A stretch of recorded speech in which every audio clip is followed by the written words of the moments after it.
Welcome to the Gnostic Warrior. How you doing today, Max? Hey Mo, thank you for having me. Hey everybody. You're welcome, and it's great to have you on the show. I came across your great work literally over the last month.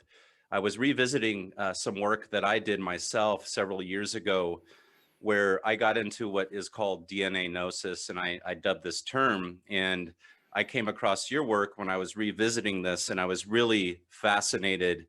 You know, you are a DNA scientist. You're someone that takes it to the next realm. So I'm very excited to have you and to talk about this DNA resonance, morphic fields, your journey in science, and from Russia to the United States and so forth. But before we get into all that, can you let the audience know a little bit about who you are and your great work that led up to now? Thank you. Sure. About myself, let me first start just to connect the idea of gnosis and DNA. This double helix is very ancient. It comes from outside of the planet, and it's depicted on many ancient stones. Two snakes wrapping around each other, and they are present also in Middle East, in Egypt, and in American in Native American culture. Two snakes overlapping. So that's a very ancient knowledge, and the ancients knew about the DNA. And this, I think, would link your fascination for Gnostic culture with the ancient knowledge, which is as ancient. I Okay, about agree. myself. It's I'm a scientist for sure, and trained as a professional wet lab scientist with a lot of computational component as well. So there was a lot of training. I came here in America in 1996, 25 years ago, I think it is, and immediately I was recruited to do a lot of hard work. So I was trained actually performing and providing a lot of results, which is genotyping. We basically analyzed lots of data from volunteers. The initial study was smoking and schizophrenia. So we looked at families of people who had schizophrenia or in pairs of siblings of smokers. So we had actually work with DNA. We know it's real. We can see it in the tube. If you add ethanol, you can see real substance. DNA is real substance. So the human body contains about 300 grams of DNA, which is a big glass of substance. It's very real. It's not something theoretical. It is material. You can hold it in your hand.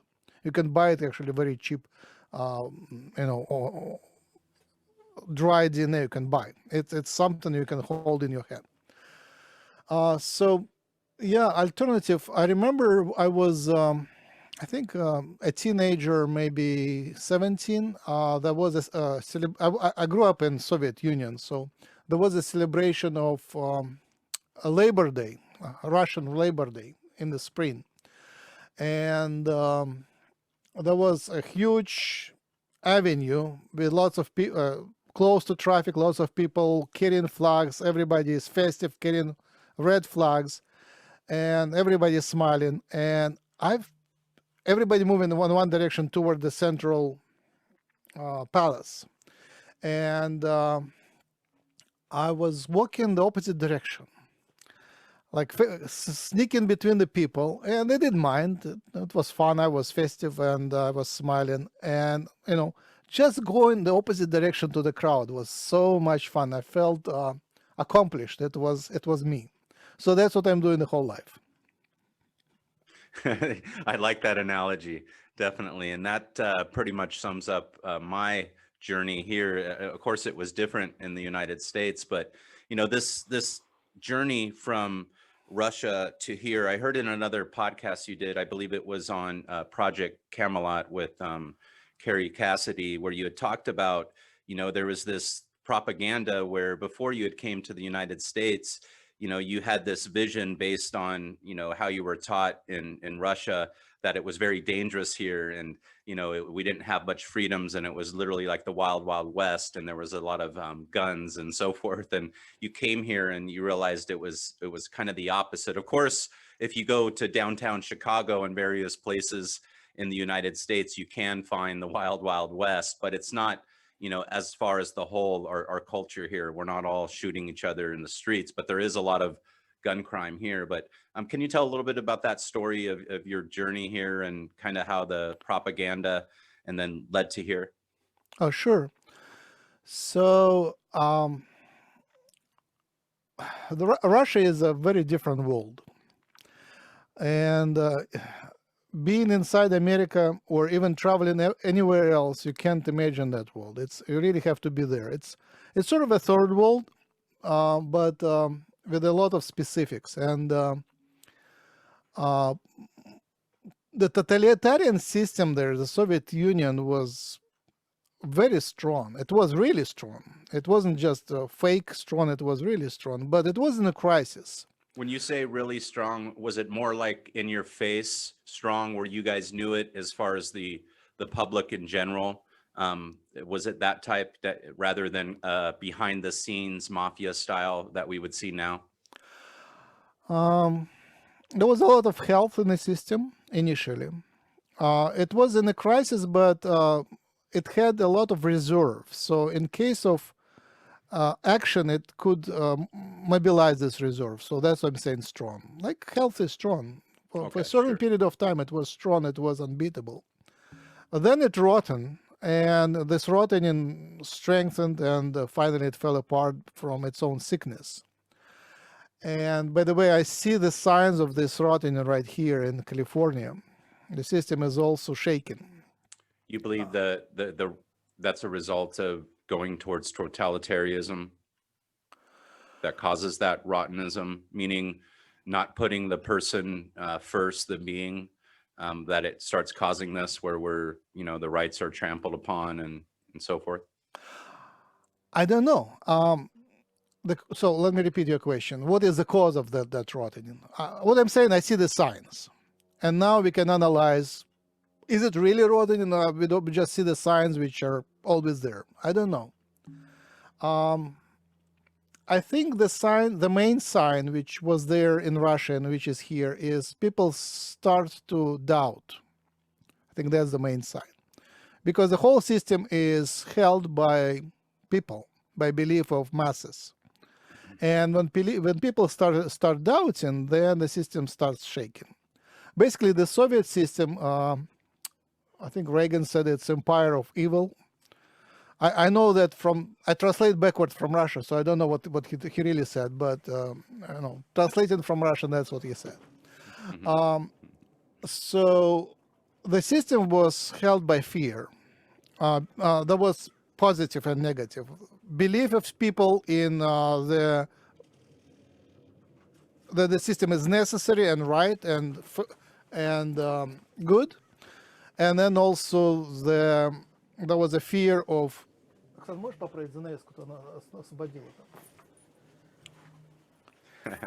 the system. We could always edit that out. That's okay. That's okay. I mean, no, don't edit it out. This is real life, right? We moved to a cheaper place, and there is. I never knew that people can have so much fun in a lower area. It's not. It's poorer area of the San Diego, mm-hmm. And in the other place, people were quiet. Everybody is taught, educated to be always quiet, subdued. Mm-hmm. Here, people laugh at night, 3 a.m. They laugh, try to be louder than each other. They compete in loudness. And it's not one family, it's everybody like here. Lots of people not being subdued. So that was a discovery for me. So Soviet Union, it's interesting. I'm glad you're in San Diego. I'm in North County, San Diego, in Fallbrook. I'm more in a rural area, but I always go down to San Diego. You're near the 31st Street, 33rd. Claremont. I'm in Claremont. Oh, Claremont. Okay, sure. It's not that bad. It just because of schools, you have to be in a good area for kids to go to school. So, Of but course, yeah. now when the schools are online, you don't really care. Yeah. I don't have to pay that much, and I have more money for my research. I pay out of pocket for my research. Sure. Any case, so the system was held by beliefs of people, and then there was always a layer of alternative underground who collected information, did analytics, analysis, and knew really what is going on. For example, they knew that the economy of Soviet Union is actually shaken and depends on the price of oil, and they knew all the lies which were supporting the system. My favorite TV show is Yes Minister, Yes Prime Minister. It's a BBC.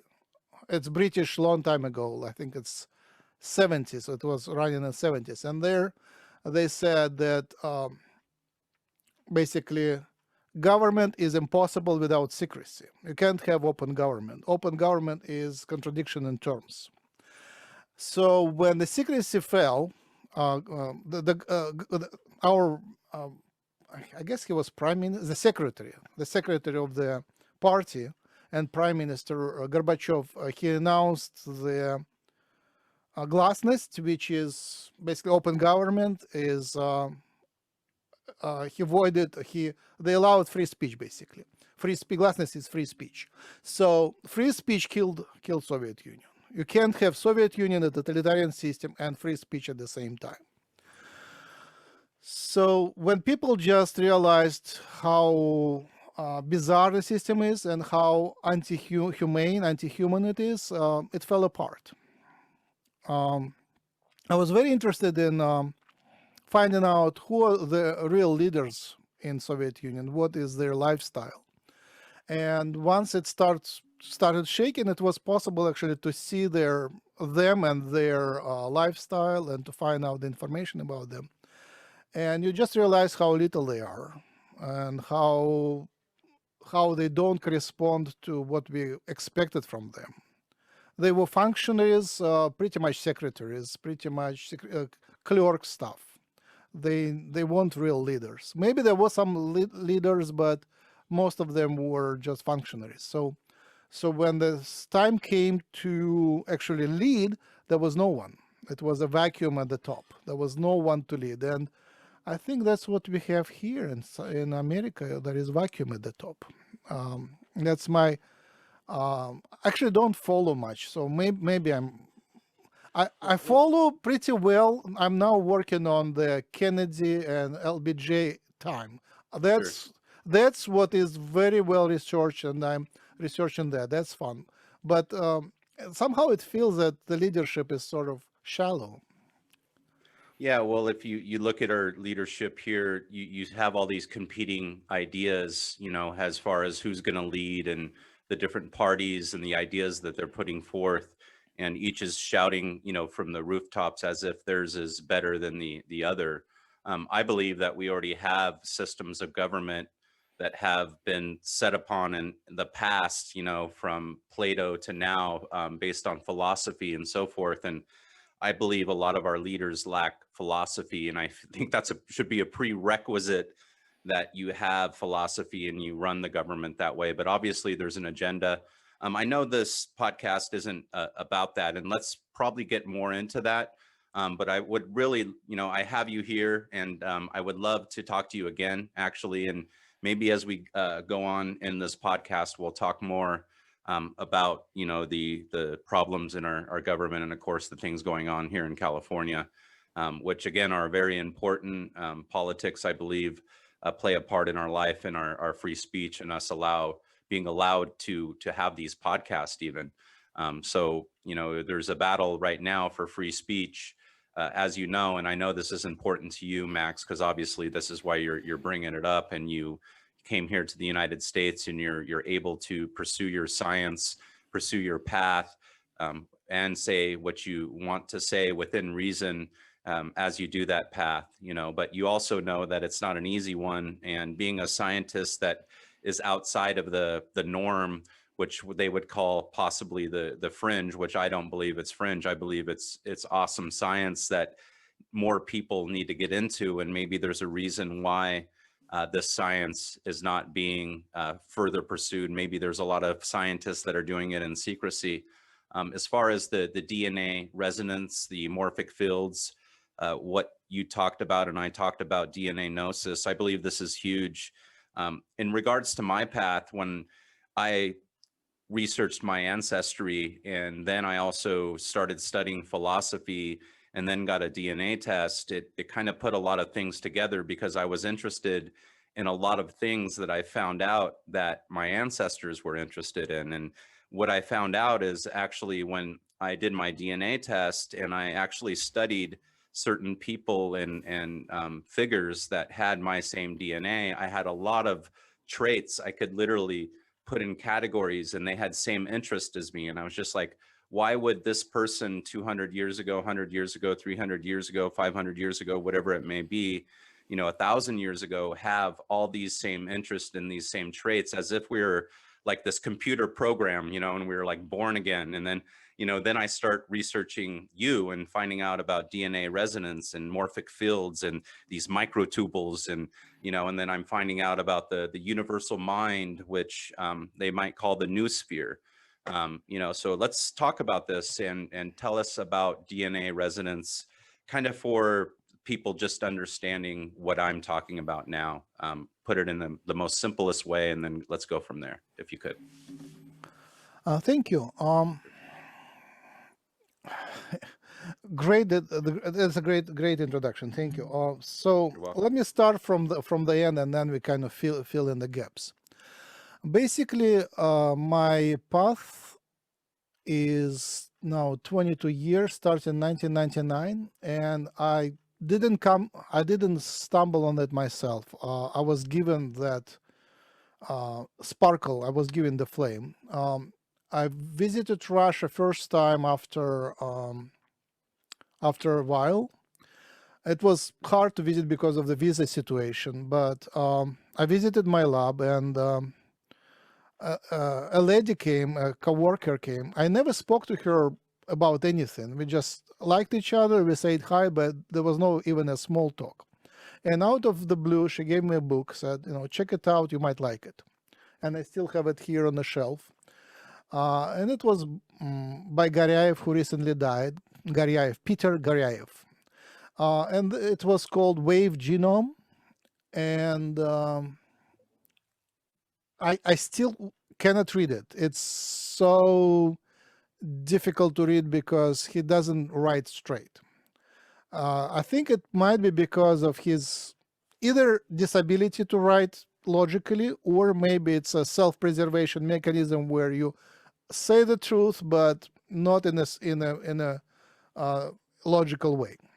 So I basically had to kind of look at it, flip it, and the idea is very shining through every page that DNA is producing the biofield, and this biofield is responsible for everything, our shape, the facial features, everything that we get genetically from the parents, the health, sickness, everything is controlled by the biofield.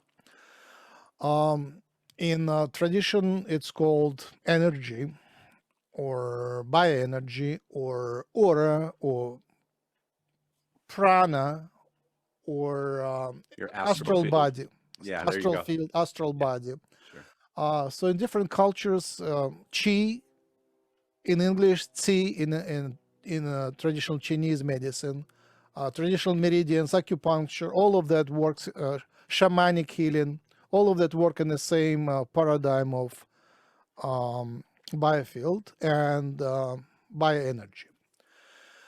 So the main idea, which was novel, was that it is DNA that generates that biofield. And by that time, I already was deep into DNA, sleeping DNA, dreaming DNA, thinking about DNA.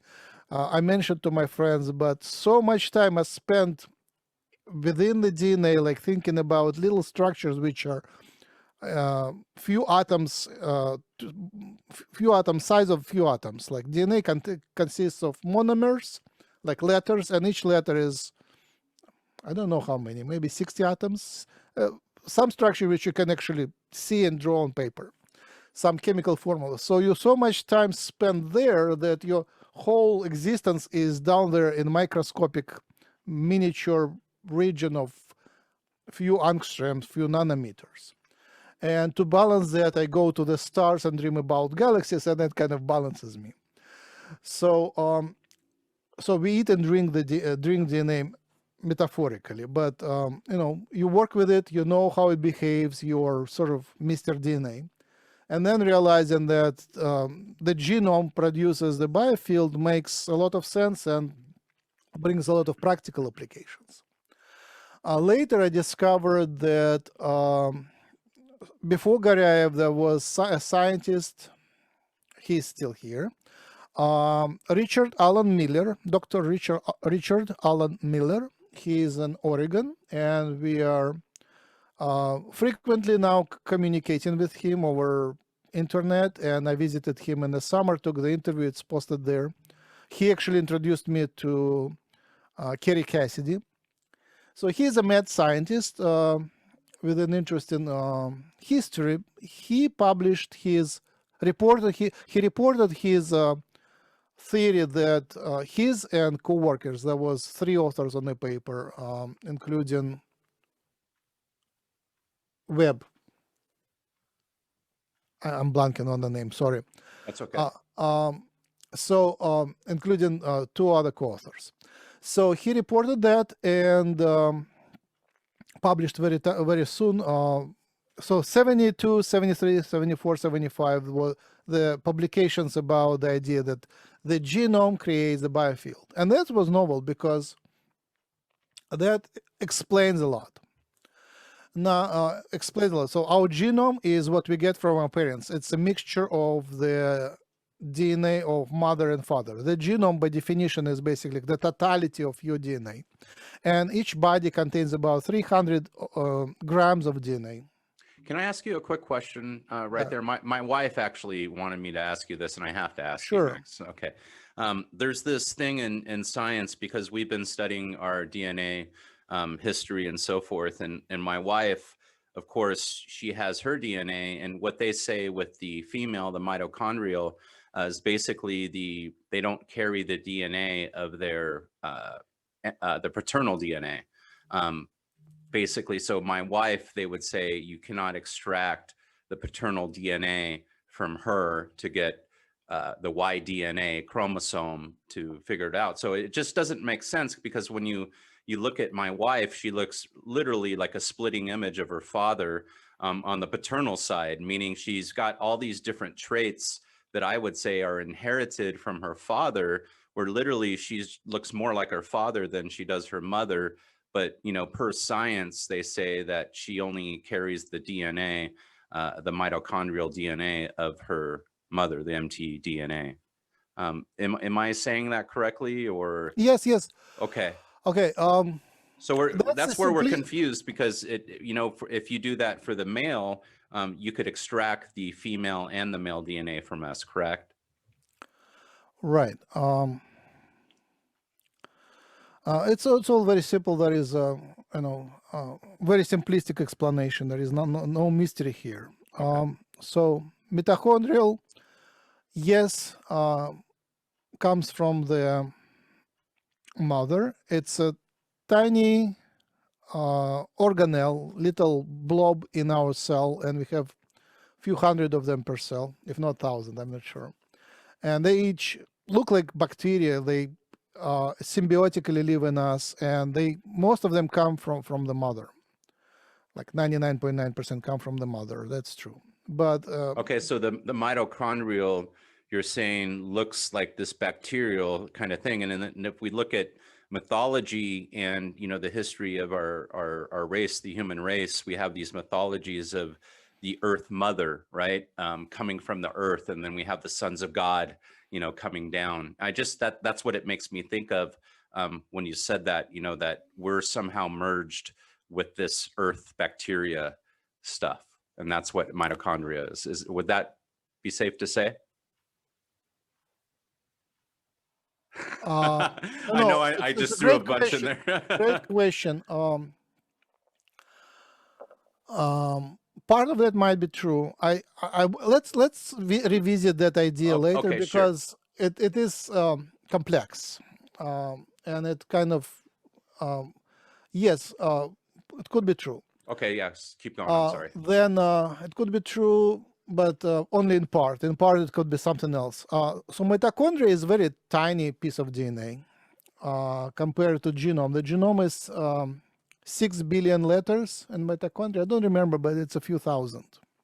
So it's a million times smaller than the genome. So it's not everything. It just became so popular because of technical reasons. It's easier to analyze mitochondria because it's smaller, and because it comes from mother, and because it doesn't undergo a mixture of mother father.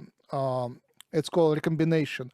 So because it doesn't undergo recombination, it carries the traces of changes which are much older. So that's why mitochondria allows to study something very ancient. That's why it became so popular. But most of the parent DNA is in the nucleus and chromosomes. Mitochondria sits outside of the cell nucleus in the cytoplasm. It's a little bacteria-like body, organelle.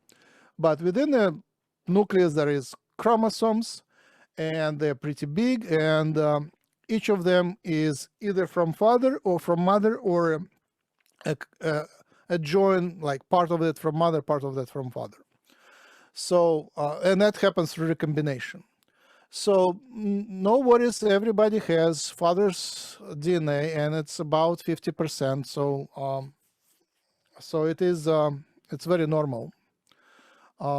So the reason she has father's DNA is because it's called it's in chromosomes, because it's in chromosomes. I think I answered your question. Why wouldn't they be able to extract that from her blood or? Oh, now Y chromosome. Another part of the question was about Y chromosome. So only males carry Y chromosome, and females normally don't have Y chromosome. They have two X's. So out of 23 chromosomes, females miss one. So that might make males feel like they have more. But on the other hand, there is a theory that actually males are a reduced form of female. So the role of Y chromosome is to silence certain abilities of men, to make them less capable of. So men don't have ability to breastfeed and to give birth. So they're kind of simplified version of a female which is capable of reproducing and give birth. But males are a simplified shrank. It has less ability to reproduce, but more ability to fight. So more muscle, less no ability to reproduce. So that is the role of Y chromosome, to give that reprogramming.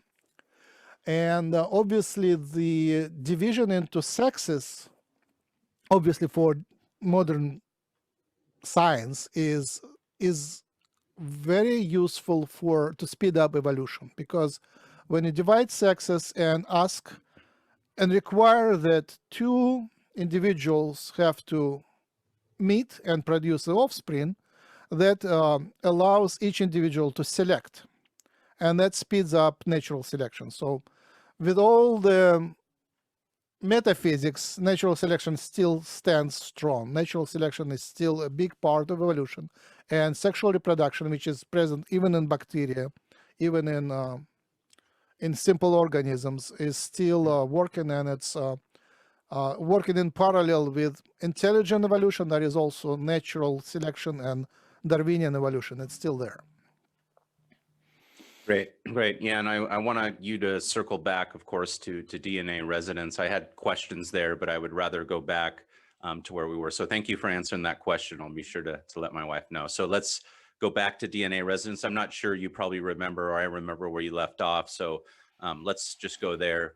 You had talked about, I believe it was Richard Miller and the people that you had known and had met, and the books, and the book you had read and so forth that you have there. So see if you could. Yeah. So the name of his colleague was Bert Webb. He's also living in the north here, I think, West Coast north, maybe Canada, and they're still communicating. So Bert was able to receive my publications. So I came out of the hiding about 4 years ago. In terms of DNA work, it was hard. It was hard because once you go, you announce that your alternative, there is pretty much no way back. Until then, I was writing sort of hybrid grant applications where I would put some of the ideas of resonance, but there would still be a drug involved. So when the reviewers see that you are developing a drug, you have a green light. So here is the drug. That's the world we live in. Correct. So I was doing that until I finally came out and pronounced I'm working on DNA resonance, and that was a big decision. And that was because this field interested you the most out of everything, correct? Yeah, I was on a mission for 22 years. I knew that it's my duty to discover the code, the resonant code, how the genome codes for resonance. And that discovery was done gradually, but all the publications came out, most of the publications came out last year, 2020. And I basically published everything. I published the whole theory. I'm still working, so there is new stuff coming out pretty fast. But the whole theory is published in series of publications. It's all online. Are you going to explain that theory? Sorry. The easiest way to find them is through DNAresonance.org. Everything is there. It's like all PDFs you can download. Most of that is published in peer-reviewed journals. Most of them are academic, so they are legal. I mean, official. They're official. And now I'm looking for ways to commercialize the discoveries. And obviously, it's very fundamental science. Going from the discovery of fundamental law to practical application is tough. It's labor and money. But I think it's much easier to convince people that you're right when you make it into a practical application, rather than trying to prove you're right using theories, like in logic.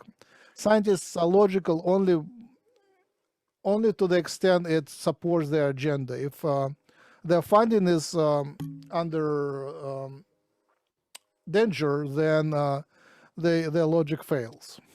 Yeah, and it seems that the only science that is getting funding is that which can be either weaponized by the military or, of course, commercialized by the pharmaceutical industry, right, through the drugs. But when it comes to something which you're working on, which would benefit all of humankind, there doesn't seem to be any kind of selfish anything behind it, other than really figuring out the science behind this, the DNA resonance. And you claim that if you had the funding and the scientists who could work with you, you could get this figured out in a rather quickly time, in a decade or so. Is that what you believe? Thank you. Yeah, you highlighted a very important question. Yes. I think DNA resonance could benefit everybody and could become commercialized, and it wouldn't destroy the economy completely. But it would certainly modify biomedical science and medicine. It will revolutionize it. The main how would the pharmaceutical industry adapt to it or adopt it, or it has to be adjusted, because right now the model is that they develop a drug, they prescribe it to a patient, and the patient monthly pays, the insurance pays for that drug. and that's continuous flow of revenue. It's very it's the basis. It's like new currency in the world. The drugs are new currency. It's like the whole system is stands on oil, drugs, and now the smartphones. Like and computer programs, right? You got to have a virus program and an email program. Computer program. So that's Sure. a Any big, kind of monthly fee where they're getting money out of you. it's a big basis of economy, and if this basis starts shaking, they become nervous. So what resonance therapy proposes, DNA resonance, genomic resonance therapy, is that there will be a wearable device which would sense your energies and allow to modify the energies to keep you in health. The device would work through waves, and once you buy the device, there is not much more interaction with the provider unless they can give you upgrades. So it's like smartphone. Basically, it can be an added function of the smartphone or another wearable device. That's how I see it. Now, obviously, there is a lot of development that will be going on for a long time. It's like Wild West. There is a lot to be discovered. So upgrades of the technology would be coming very soon. So it's a new model. Basically, it's switching medicine from selling drugs to selling wearable therapeutic devices. Yeah, and Max, and to defend you right there, I believe we have to go that route. I mean, if we're going to go towards electric vehicles and clean up the environment as the environmentalists want to do, I believe there is a lot of validity there. I don't know if we're going to die because of lack of oxygen, but I do believe we're destroying the planet by how we're living. And then, of course, these drugs are polluting the biosphere of the planet, right, through our streams and through the waters. And then, of course, the human race, thousands, hundreds of thousands of people are dying from these drugs. So I believe to move forward, if we're going to move forward with these other things that we're doing, we eventually have to move away from the pharmaceuticals. It just has to happen, or else it's just it's BS. If we're doing it here, we have to do it all the way around. So I believe that we are going to go there. Hopefully it'll be in our lifetime, but that's the way I believe medicine will go, even though we're far away from there now. Yeah. So natural therapies, natural medicines have been available through the history of the humanity, and they work just fine. They work just fine. There is a traditional Chinese medicine, which is an art which survived, and they analyze your energy, see where the disbalances are, and adjust it using natural compounds, which are formulated for each individual according to the energy disbalance. And these are usually some extracts from roots. So it's very natural supplements, but it is created into science which works pretty well. Plus acupuncture, which balances your energies. Ayurvedic go ahead. Can we talk about a little bit of acupuncture? There's this theory, I don't know if I heard it from you or someone else, where the acupuncturist, when they're actually performing that on someone, they're hitting that spear within us. We have I forget what it's called, but we have this organ in our skin that's kind of almost as if it's connected to this biosphere, it seems like, and I forget what it's called, the interstitium. It's the organ, the world's our largest organ that we never knew we had. Have you heard of that? Fascia. Okay. It's called fascia. Maybe there is another name for it. Sure. It's you know where I was connecting going. tissue. It's also all called connecting tissue. Basically, if you eat chicken, you take the skin off, you see that meat covered with white, and I apologize to vegans and people who don't eat meat, but you see that it's important biologically, that white material, which is pearl colored, which covers meat, it's called fascia, and it is a network, a fiber optic network, which transmits the bioenergy, biofield. So example, when I have intuition sometimes and I feel something and I get bumps, would that be that? That's what it feels like when you said that. I immediately thought of that because I've studied intuition, and every time that I have it, that's what I feel. I feel it not essentially in my mind, I feel it in my body. In our model, DNA resonance model, genomic resonance model, every cell that have DNA, and 99% of the cells have DNA, except erythrocytes, which is red blood cells. Everything else has DNA, is participating in the biofield, and we are thinking in part we're thinking with the brain, but in part we think with the whole body, with the whole DNA of the body. And this fascia is a fiber optic network which connects the tissues. So it's you have the computers in the internet, you have the wires. So fascia is the wires and the hubs which connect everything. But obviously the main thinking work happens in the cells, in the nuclei of the cells, in the brain cells, and all the other cells of the body. Makes sense. Yeah, keep going. So yeah, no, I just All right. So I was talking about commercialization. There is a lot of physical therapy devices, and the devices which specifically work with resonances sometimes are referred with bioresonance therapy. A lot of them are fake. Like you can have the device with lights in it, but it's empty inside. It's all pretends to be working, but some of them are actually working. And there is a tiny community of scientists, unfunded or funded by their own money, who studies these devices, and that's basically the future: bioresonance devices which measure your field and adjust it.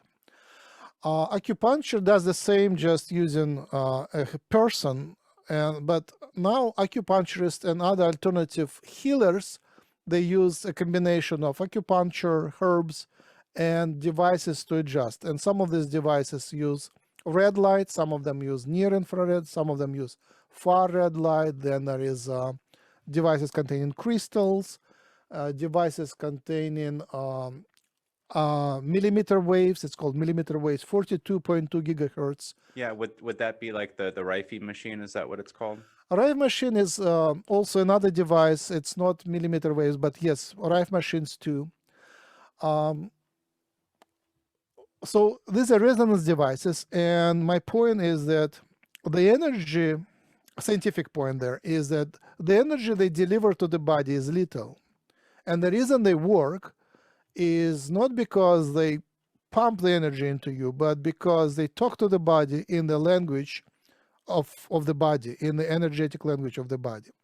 And if you tap in the right place with the right message, you readjust the energies. So the right energy that we're supposed to have, the idea is to reprogram our cells almost back to what they were. If they're like, we're all out of kilter, out of balance, right? If we were to listen to heavy metal music all the time, if you're to sit there all the time and just, study under a microscope, we become imbalanced, right? Yeah, restoring harmony and coherence. Coherence is basically order in the energies. Coherence is when all the cells seen in sync, synchronously and coherently together in harmony. So restoring harmony, yes. And what energy code is that, have you found in science? No, it would be nice. It would be nice. Well, we could, I guess, Dan Winter, you could mention him. He believes, Phi, right? That's the big thing.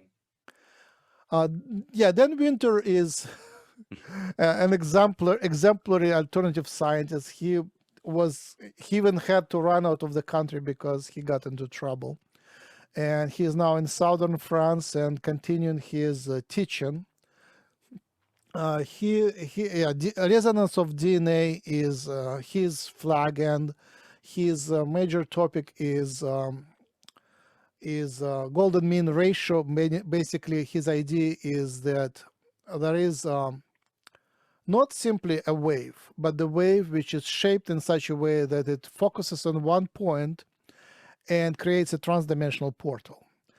He is way ahead of his time, and he is very smart, but he gives you the answers without giving a lot of detail how to get from current state of science to where he is theoretically. So Do you believe he does that on purpose, or do you believe he doesn't have that yet? It's his nature. He knows the answers and he says what he knows. That's how he thinks. He gives you the answers, and it's up to the scientist to build a ladder to reach to his answers. But somehow he was able to create a very simplistic device, which is a plasma shaped in a cone with a proper angle. And they place this device next to the patients, and patients get better. That's all I know. The devices are prohibitively expensive, so I couldn't get one, and we don't have one in driving distance. But once I can experience it, I could tell if it works for me. Sure. I'm a Reiki master. Reiki is energy healing with hands. It's one of the most popular energy healing modalities in the West. It is a very simplified version of traditional Indian yoga medicine or traditional Chinese medicine, which is Qigong or Qigong. It went through Japan, and during the war, somehow the masters of Qigong and Reiki, they decided to save that knowledge from destruction, and they authorized the release of secret knowledge to the West. And that's how it went to the West and became the most popular. Now it's branched into healing touch and several other modalities which also work through energy healing. But and let me talk a little bit there, Max. I'm not a Reiki master, and I wasn't really a believer in a lot of this stuff until I had my own experiences with my son. okay. So for example, I believe Western medicine can be really great, but also it can be really very detrimental depending on the type of illness you have, especially if they don't know what's wrong with you and they're giving you pharmaceuticals and so forth, as in my son's case. In any event, I believe one of the major reasons he got well was because I invested all my energies into him, myself as his father, as his patriarch. And rather than just hand him over and go to work and try to make money, I actually invested every day in my time and my heart into his healing. And one of the major things that I did, not just talking to him every day and helping him through his illness, which was a 5-year battle to save his life, but a lot of it was massaging him and touching him, meaning to be there for him. And I believe it was this. And then when I finally got my head right, as far as the healer, right, me, myself, I noticed this huge difference in what I had, the power that I had over my son. And actually, he would take, sometimes 10 steps forward, 2 steps back. And I believe the problem was in my head because I had this fear for his life. And rather than trust in the process and then God and whatever it may be in the higher power. And then I finally got that fear out of me. And once I got that fear out of my realm and said, no, I'm going to do this, it was as if like literally within a week, he just started moving forward and never taking 2 steps back. And then one more other thing, I had an experience where a neighbor of mine was dying from cancer, and I was helping him up because they would ask me because they didn't have a man in the house and so forth. And he was begging me, at times where he couldn't go back, but to chemotherapy, he didn't want to go. And he couldn't move. And I remember touching him and helping him. And literally the next day he was walking, and it was as if my energy and my words and me touching him and being a light through all this darkness, and all the people around him wanted to send him to chemotherapy. And it was as if he was being tortured and he knew it and he was going to die. So anyways, I wanted to share those with you, meaning I believe in that, the power of human touch and energy, and especially if the person is right and they're not a fraud and they know what they're doing, and B, seeing it in my own self and touching people. And I've only done it a couple times where I believe my energy helped that person via my words and my touch. Oh, thank you for sharing. Wonderful. Yeah, I'm a big believer into natural healing and energy healing, but also I'm a big believer in medicine as well. It's sounds so ridiculous, but I still believe in medicine. Me too. Me too. It's just nice to divide. Let's divide the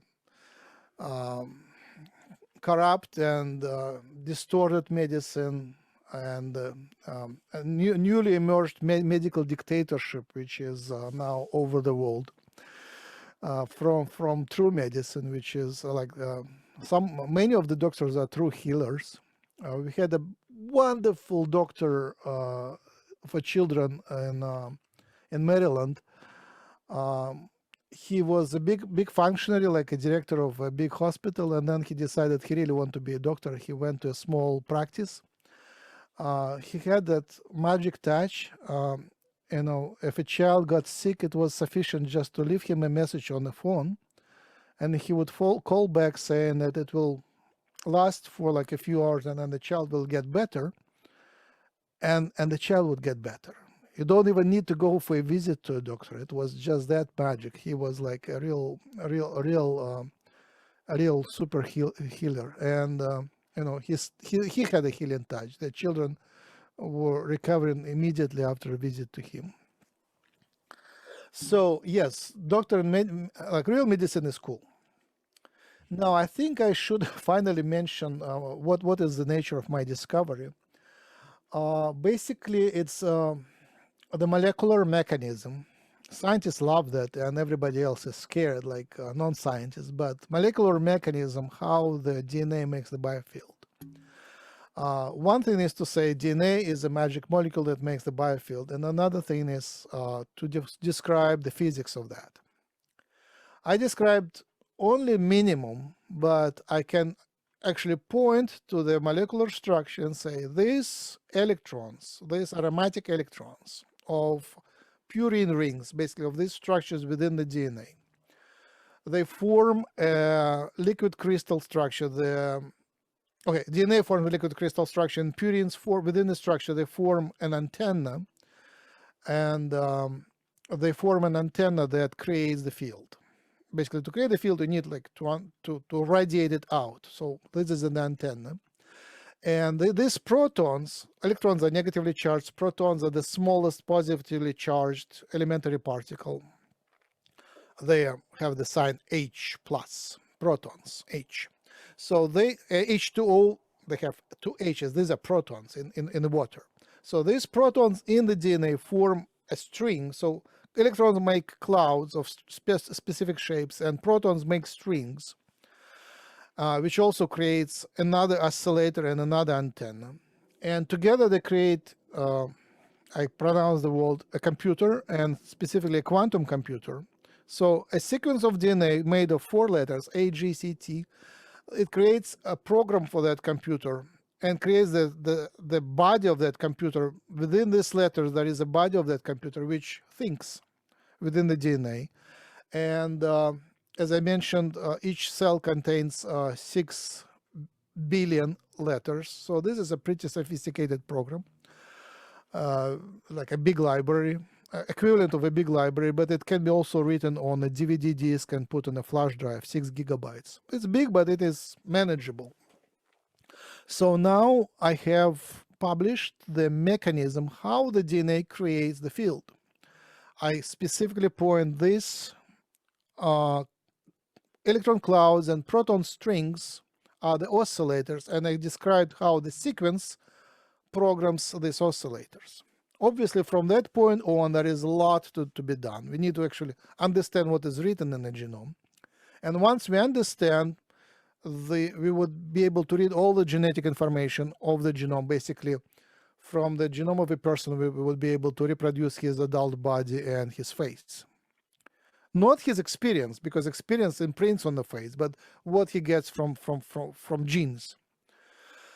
So right now, the scientists, if you give them the genome of an elephant or a mouse, they wouldn't be able to tell the difference because they looking so similar, and science just doesn't have the language. We don't understand what is written in so-called non-coding DNA or so-called junk DNA. There is a lot of DNA in the genome which scientists don't understand, which is termed junk DNA because they don't understand it. But this is the substance which creates the resonance. Okay. So would this junk DNA deal with the fact that, when they say this human body, 97% of it isn't my DNA as well. So even though I have my DNA contained in every cell, there's actually all these other critters within me, whether it be fungi, bacteria, viruses, or whatever. Is this true? And then could it be that these fungi that constitute this body, where I have my DNA, of course, inserted, or are part of this experience within me, and then when I'm gone, the only thing left are these fungi that eat my body. They go into the soil, and then my understanding, the only chemical left of us is phosphorus. That would be the only alchemical element, and that has a lot to do with the phosphoric bonds of our DNA. Okay, great question. I respect phosphorus. It's cool. It has a big function in the DNA for sure, and I think it converts the heat energy into resonance energy. So basically it helps. It is mediates the conversion of the warmth into the biofield. But yeah, fungi. I have huge respect to fungi. We might think that we are the main civilization on the planet, while in parallel there is a fungi civilization on the planet, which is very natural. The mass of fungi is huge. The mycelium, the roots of the mushrooms are everywhere where the plants are. And they are thinking, they're smart, they're huge, they're ancient, they're all interconnected. And they just think in very different categories with very different logic and much slower. They don't have to rush anywhere. But this is a huge consciousness that exists on the planet in parallel with us, and much more wise and ancient than we are. Yeah, and keep going, keep going. Scientists discovered that, and now they are actually they very easily accepted that idea. So now it kind of penetrates the science. So mushrooms are cool, fungi are cool. Now the bacteria in our body, they come and go. Like if you take antibiotic, all the bacteria, 99% of the bacteria die, and we actually become healthier for a short while. So you feel lighter, and your whole mind is there, your whole personality is there. So I would say bacteria is not what thinks for us, but I'm sure it brings some impact on who we are. And when you change it's called microbiome, when you change what's inside your gut, few kilograms of bacteria, that changes your mood. And I believe, and traditional Chinese medicine also is very cautious about what lives inside your gut and your disease and your mood. So basically the depression and suicidal mood would correspond to the change of the bacteria in your gut, to the change of the smell and the smell of your poop. And in traditional Chinese medicine, they smell your poop and smell your urine just to tell your health. And basically you can tell the depressed person by smell from the other corner of the room. When I'm depressed, I smell it. It's depression smells. And when the rats are depressed, I can smell, or stressed out. It's very strong smell. So no, our main essence is human DNA. Bacteria, big part of us, but not the main part. Okay, so let's go there. That science is now finding. I have you here as a scientist, that we have a second brain.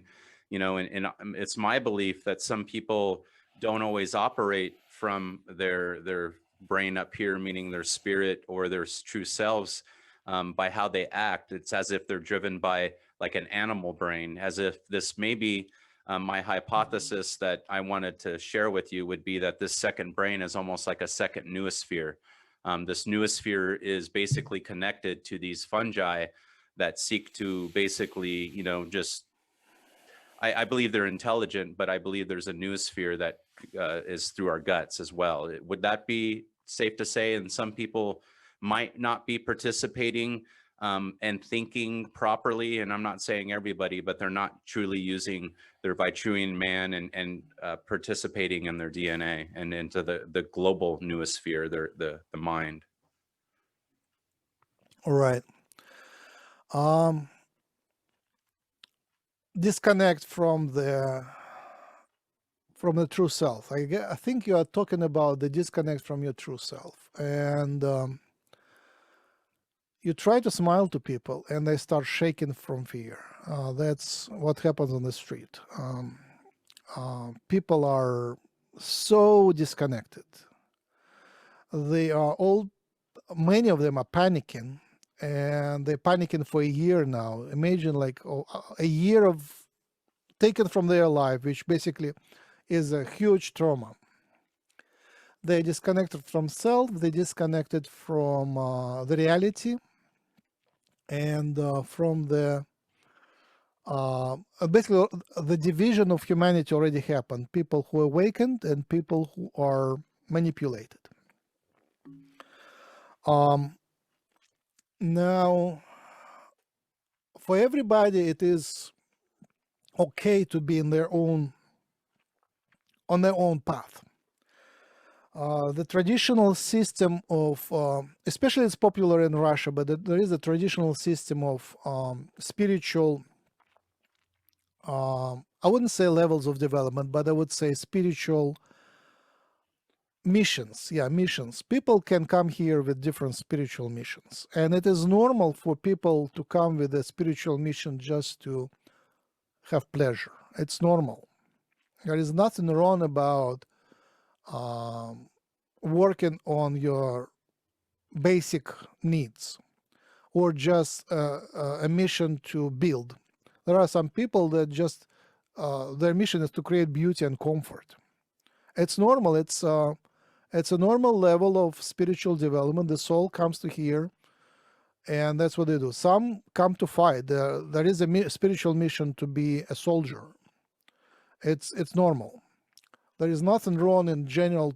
That there is a lot of souls that come here for with this spiritual mission, and it's okay.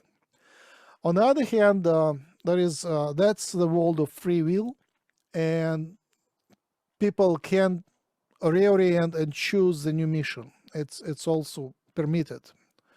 So if we brainy guys, for us it's normal to be thinking all the time and not thinking logically and thrive on thinking and feel desperate if we cannot have something to think about, and if we don't have enough new missions new puzzles to solve, new problems to solve. For us, thinking is super. We are all here, like our main activity is here. But for others, the main activity could be sex, and it's a valid mission too.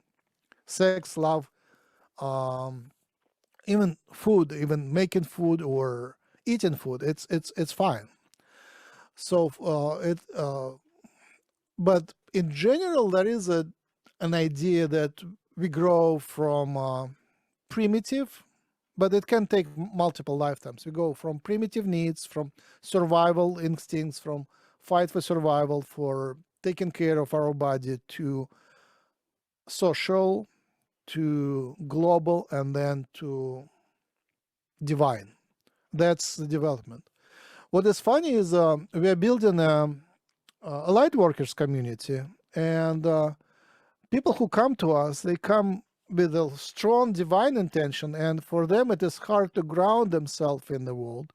So instead of teaching them how to do more, meditate and be more divine, you need to teach them how with this divinity to actually live in the world and enjoy life and actually be functional. Well, that's the problem with brainy people, right? We think we know it all sometimes and we're above everybody, right? Right.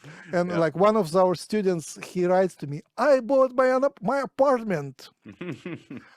That was cool. I mean, he was completely dysfunctional. Now he found himself. He's still crazy about aliens, but I'm too. But he actually is working, and he is enjoying the prosperity.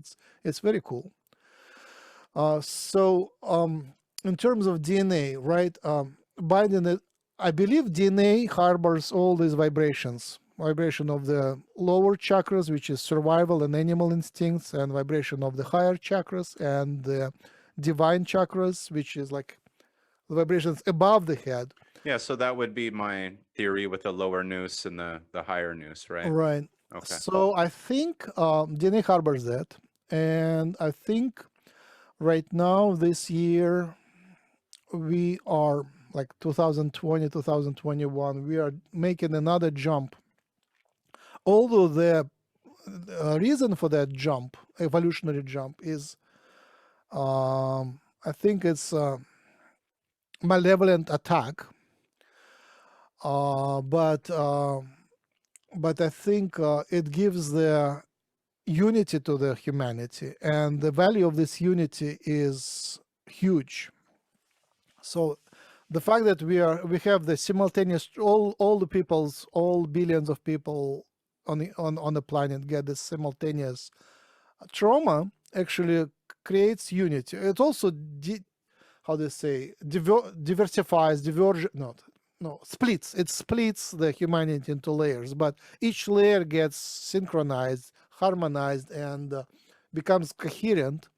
And that, I think, is a huge step toward what we call the ascension. It's evolutionary jump, to the evolutionary jump. I think we are moving fine. Especially, I'm very pleased that although the scare is huge, the actual damage to the physical life is moderate. It's not as bad as it could be. It's not as bad as war could be, and not as bad as natural disasters could be. So I'm okay in that term. It looks like the evil manipulators that seed the virus, I think they don't want to kill the humanity. They just want to take more control, and I think more control is actually is okay, because humanity before was very dysfunctional, fighting each other, and pretty suicidal. If you have a central system, even if it's malevolent and manipulative and criminal, if it really wants the humanity to keep functioning, at least there will be some center which would coordinate the action of. You see, there is no words around. Yeah. So well, here growing up, well, I mean, not growing up, but being in the United States, I own my own business, a few businesses here, and that's where we war with one another. We might be, the United States of America, but each one of us are in our own kind of reality tunnels trying to make it where we're entrepreneurs, and it's a battle out there. And I'm telling you, it's people are trying to take my money or screw me for money or whatever every day. It's a battle where I have to fight to actually be an entrepreneur, and if I wasn't somewhat aggressive with my business, meaning this is not what I want to do, but I have to, go after people to get my money and ask for my money and these things. And if you don't mention, hey, you owe me this $5,000, they'll just forget about it and not pay you, and or try to not pay you and say the work was not good when they were saying. So this is this thing I believe we all have to deal with here in the United States, with this culture that we have in all these businesses where we're just kind of,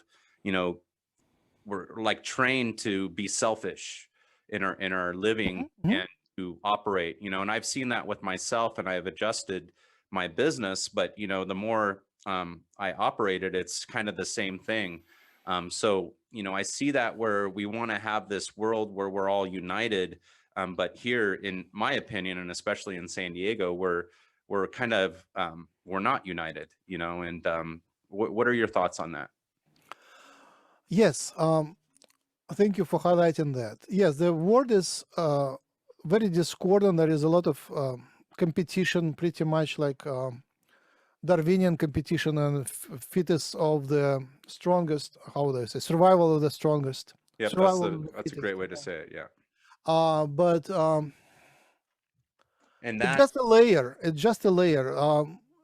If you look how much of the American business is really a small business and how much of that is large business, you just discover that small business is more like grassroots, which matters, but if you wipe it out, maybe the America will still survive. And because large corporations, they're very different. They are within the corporation, there is supposed competition, there is cooperation. There is also, even within the corporation, there is competition, but it's different. So obviously, we need more cooperation and more coordination. What I see from the Russian perspective is that the whole East, like, I don't know where the border is, somewhere where Russia is, like West of Russia is the border. So the whole East, China, Russia, they don't believe in good government. They think that good government is a contradiction in terms. The government is supposed to be criminal and violent.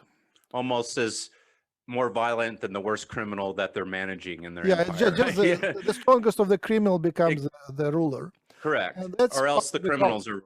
are right. Yeah, that's a part of the culture. Sure. And the West created an illusion of the government actually being caring and part and being elected by the people. I believe it's an illusion, and it's rarely the case. Even if the government is elected by the people, the real rulers are not the government. I read a wonderful book about LBJ, the history of his coming to power and his ruling.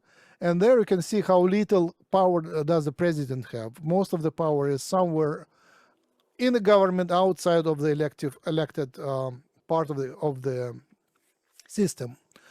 So the system is still pretty much controlled by the corporate world, and the corporate world is controlled through the globe by some secret forces which don't even come up to the open. So that's conspiracy theory, and I pretty much You believe stand by it. yeah, pretty much stand by it. Yeah. Me too. Okay. In a nutshell. But again, I'm looking forward, and the prediction is that the humanity is facing the evolutionary leap. We are birthing the new kind of human. It will be a genetic jump into the new species, Homo galacticus. It doesn't have a name yet, but Bashar called it Homo galacticus. Basically, we would come out to the space and we become part of the galaxy. But the key to that leap is unity, global unity, and telepathy. People are unaware of telepathy, many people, but telepathy is part of our life. We are, yesterday I was in the office, and there was a secretary, receptionist. She could read my mind. I could hear her reading my mind. She would look at me and she would read my mind. And I had a secret to hide, so I saw in her eyes that I didn't say a word, but she already knew the secret. So telepathy is here. My bosses always were able to read my mind, and when they said, I give birth to the idea, I don't say a word, they already have that idea. They look at me, they read my mind, they pronounce it. So when I was a postdoc, telepathy is widely used, although people don't realize it. So for humanity, the next evolutionary step is to develop a telepathic language and develop telepathy into something which is way more efficient than normal ways of communication, than old ways of communication. And once we do that, there will be unity which will create a new evolutionary jump, and all that nonsense like medical tyranny and conspiracy will fall apart, because they only hold on secrecy. Once the telepathy is there, the secrecy will be impossible to hold. So let's go back to the conspiracy, where we know there are forces, the powers that be, whoever you might want to call them, ruling in the shadows as far as pulling the strings of humanity. This looks like, in my opinion, this type of knowledge, as you had said, the DNA Gnosis, this knowledge has been hidden for a long time, and possibly, you are spot on. Why would these nefarious people allow you to do this? So this, again, would be, i.e., why you are not getting funding and why it's hard for you to follow your path, in my opinion, for this very reason, the nefarious forces. Because why would they want just the average pleb, the average citizen, the average slave to have this type of information? So what's the question? You pronounced everything. So the question is,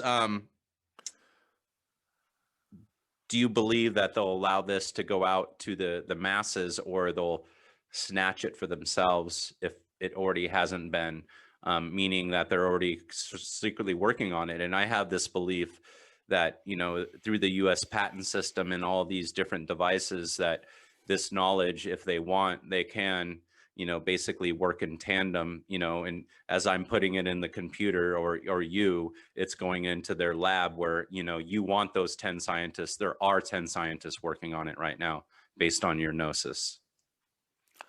Got it. Thanks. So Sure. perfect. That's a perfect question. So I think they don't mind having the technology if it serves its purpose, and that's why they don't. Richard Alan Miller, when he discovered that he made his presentation on genomic resonance in '72, he was visited by some representatives of power who confiscated all the material, and he was already within the military system, so he was ordered to cease all the work on that direction.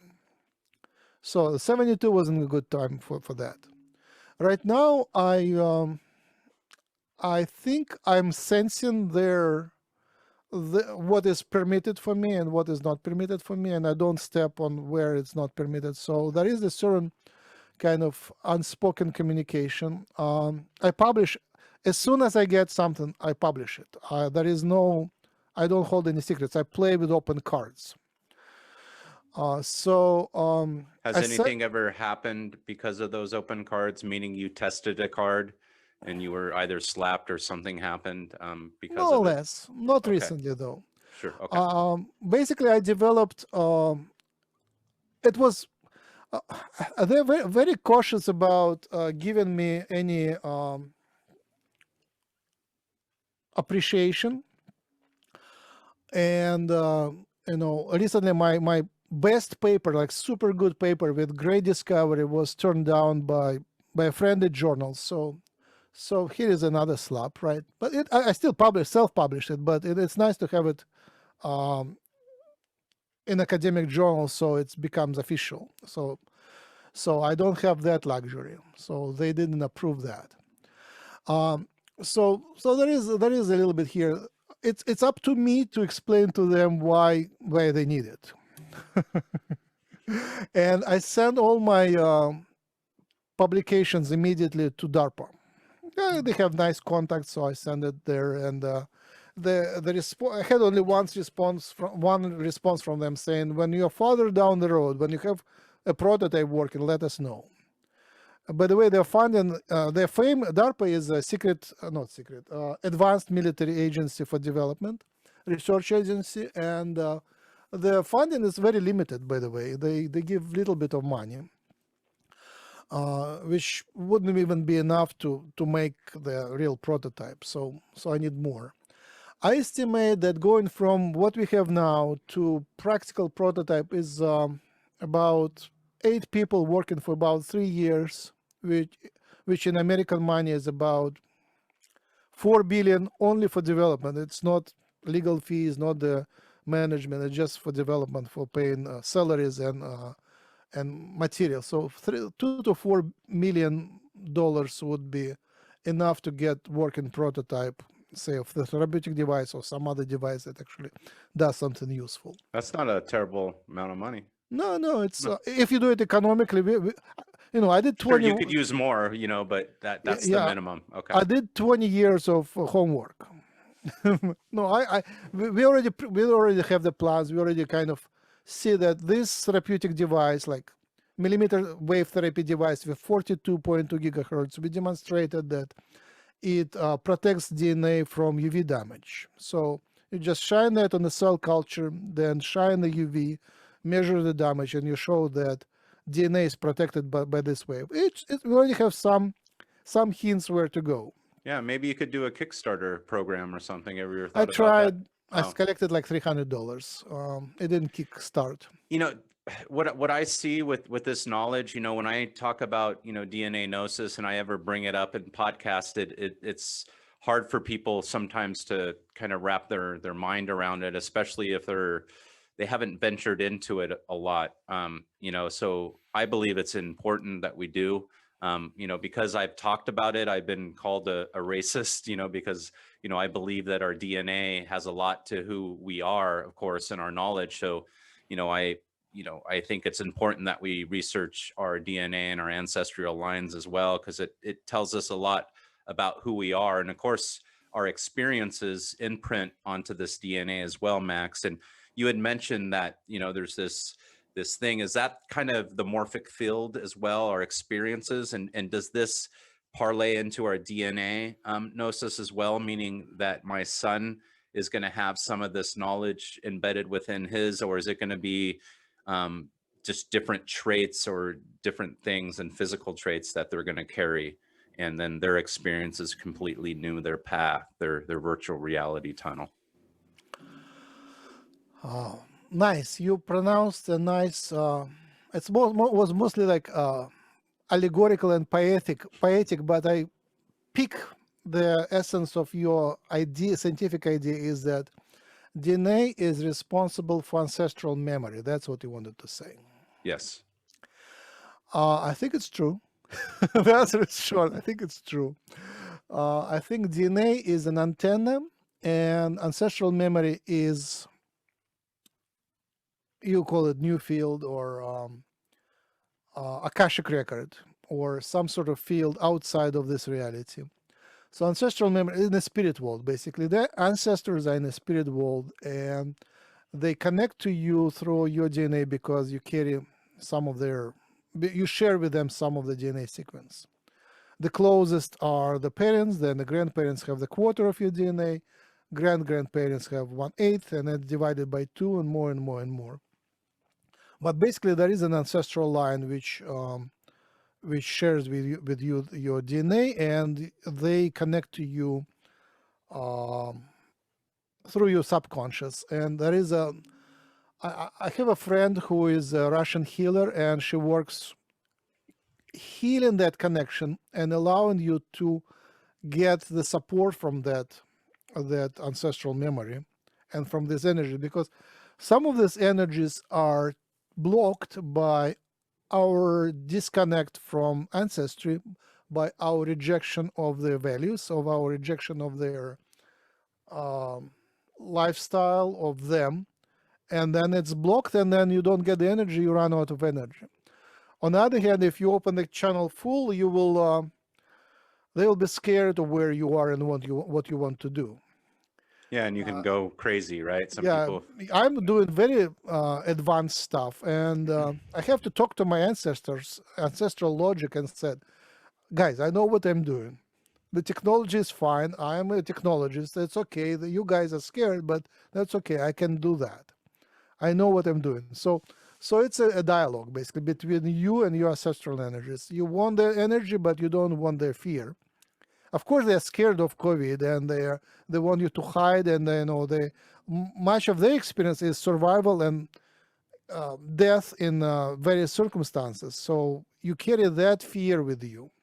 And now going forward, you need like a certain amount of fear to be practical, but not too much fear, so actually can achieve something. Definitely. Developing that idea, DNA, in my understanding, is the interface. Basically, it's a borderline which connects our physical body to the spirit world, to the soul. So the soul.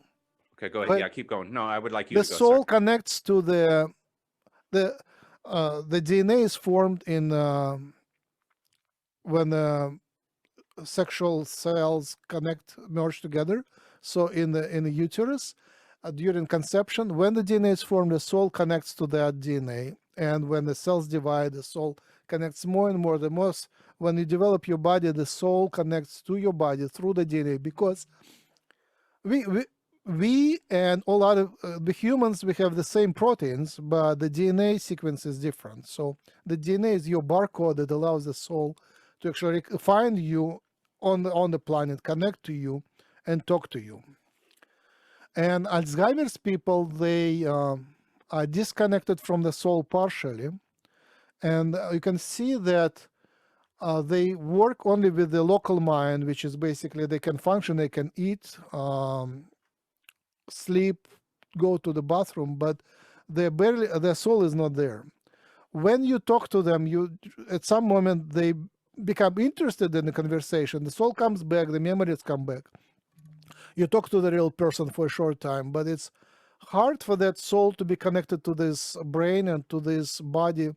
So the connection is unstable. So the soul disconnects. You can again see the person which is functioning, but the soul is not there. So that a very interesting experience, and even more confirms that idea that the soul connects to the body through DNA, and sometimes that connection is unstable. So with this, you talk about the spirit world, and when I think about, the soul connecting through the DNA into the spirit world, and here is this DNA that I go into, almost like a computer program that transcends time, right? And I'm connecting to it, and it seems like, in listening to you and in my own experiences, it's as if, even though, there's some people that are here to, just live by their lower nature and build things or whatever it may be, and they're not really thinking people, and they're not connecting to their ancestors and to their traditions and to higher values or thoughts or whatever may have you. How are they going to connect and understand who they are through that?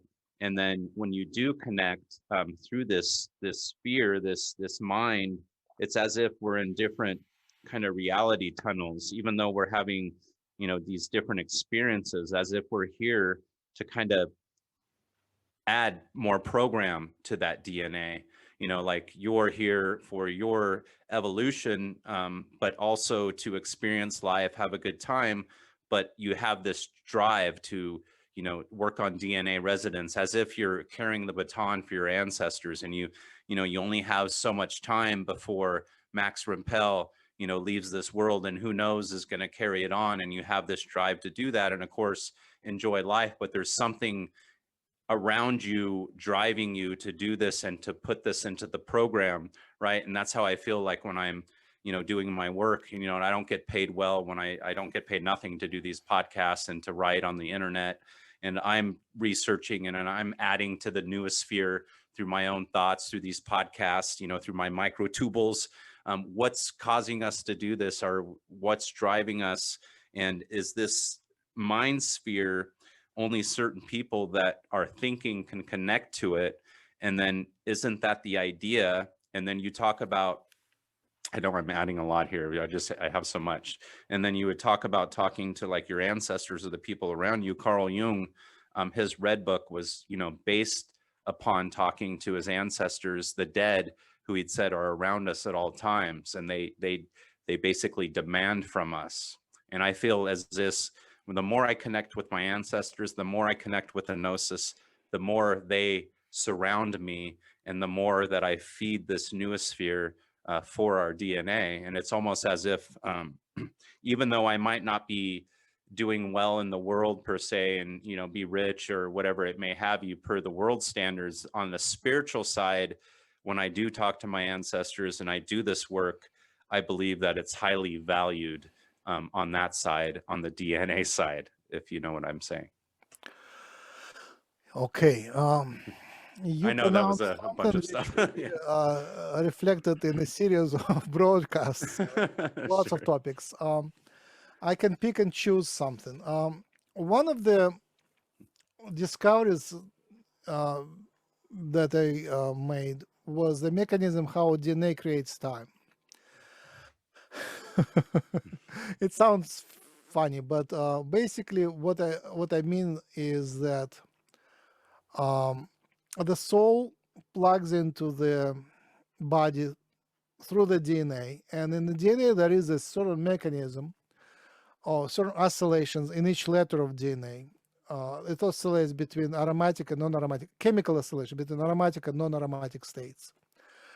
And it goes into intuitive state and choice-making state. So it makes choices every fraction of a second, about billion times per second. It makes every letter makes a choice. it chooses either this position or this position. It's called tautomers, but basically this position or this position. So basically, it's flipping the coin. Every letter in the DNA, flipping the coin. There is 6 billion letters in a cell. There is trillions of cells in the body. So lots of individual molecules which are flipping the coin, making choices. And I believe this has a lot to do with traveling through time, basically being sliding through time in this reality.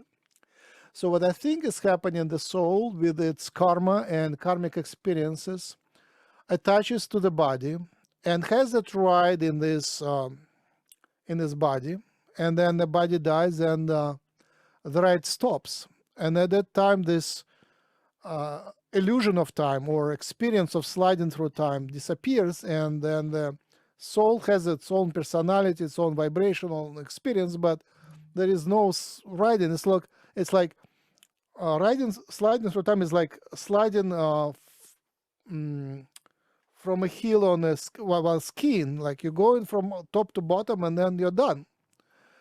And then you do another ride, but it's another incarnation. But basically there is time between the rides where there is nobody rushing you. You can also move around in time, but you have to walk. You cannot really be driven, and this ride through time has its own complex experiences which are fun, and that's why souls come here to have this fun. But more than that, I feel like many of us come here to learn the whole system, how the system is designed, and to harmonize it, because the system is in constant crisis. It looks like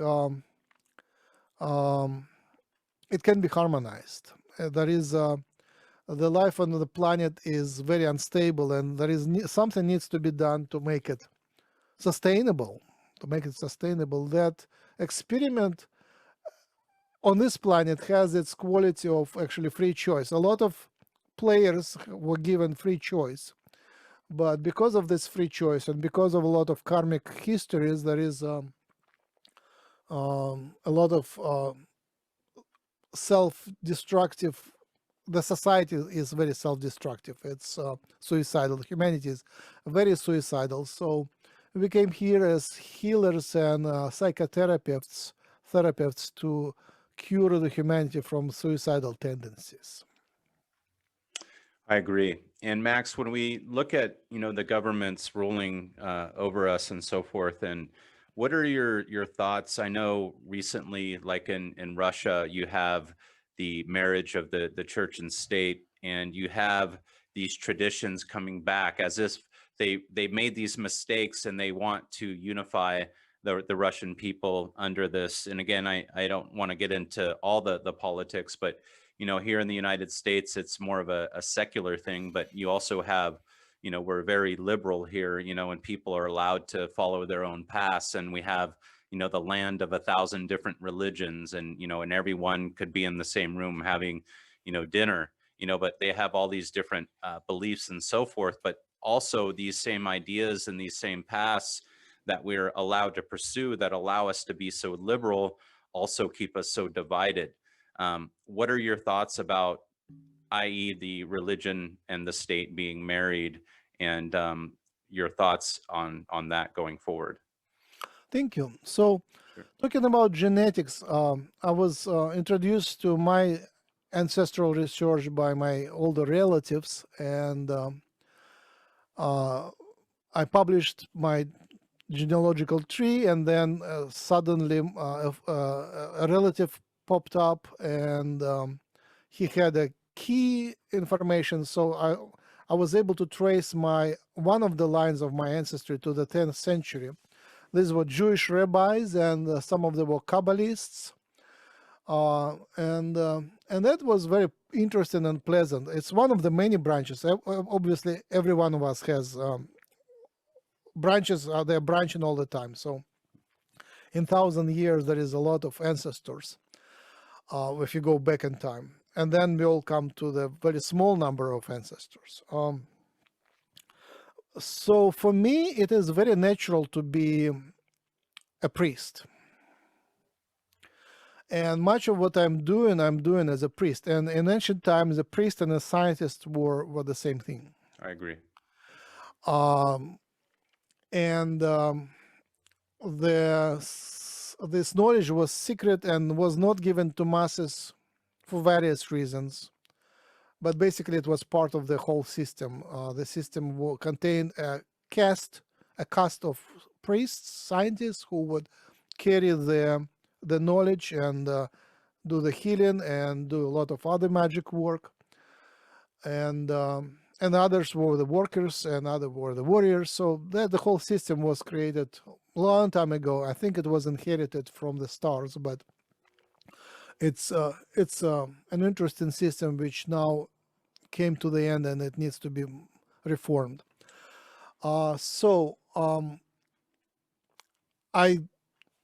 It's okay for the priests to be in the church helping people to connect.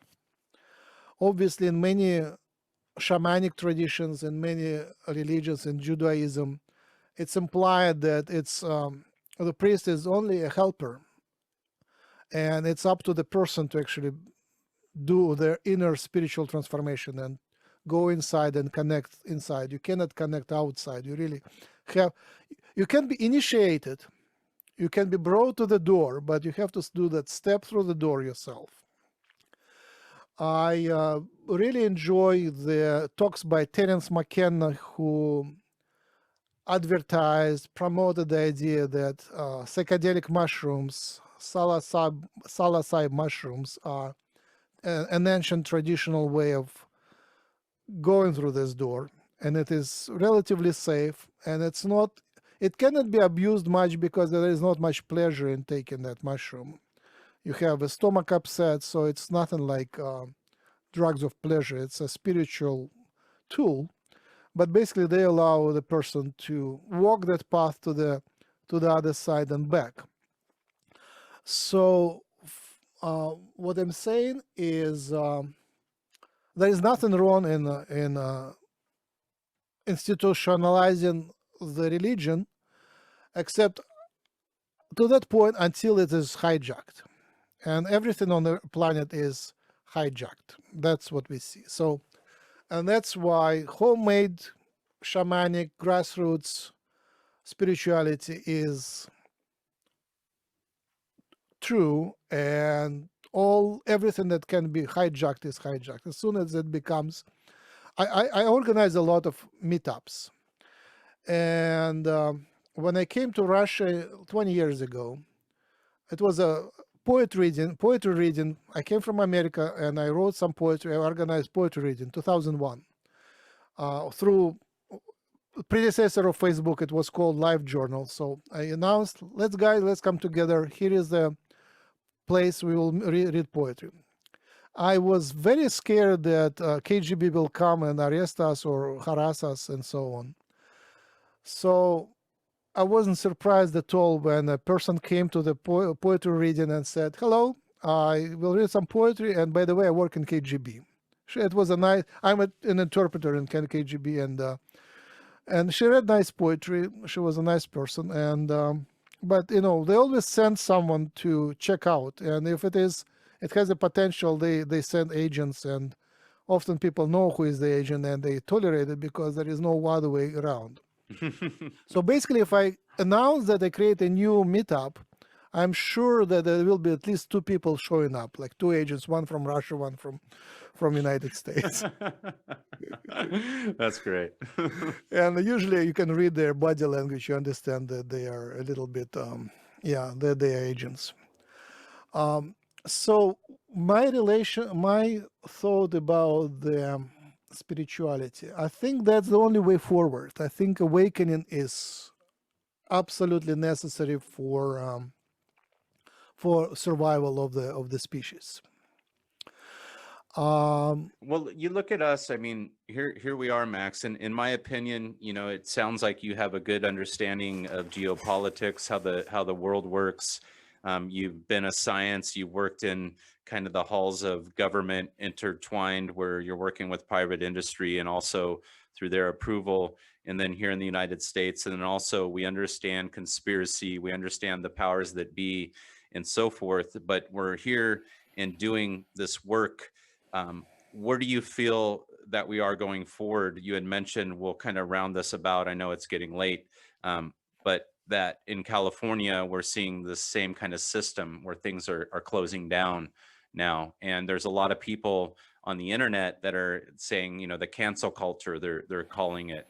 It's as if there's something organizing in the background here behind the coronavirus that is guiding towards a totalitarian type of system. And that's how I feel intuitively we're going when I see this. But also at the same time, I'm allowed to coexist in this system, but like you, I don't get promoted. My videos are hard to find. I've been getting canceled for 10 years and shadow banned, but I'm still here somehow through this system, existing barely and fighting. And if I didn't, of course, have my own business and somehow work offline, I would have been completely destroyed many times.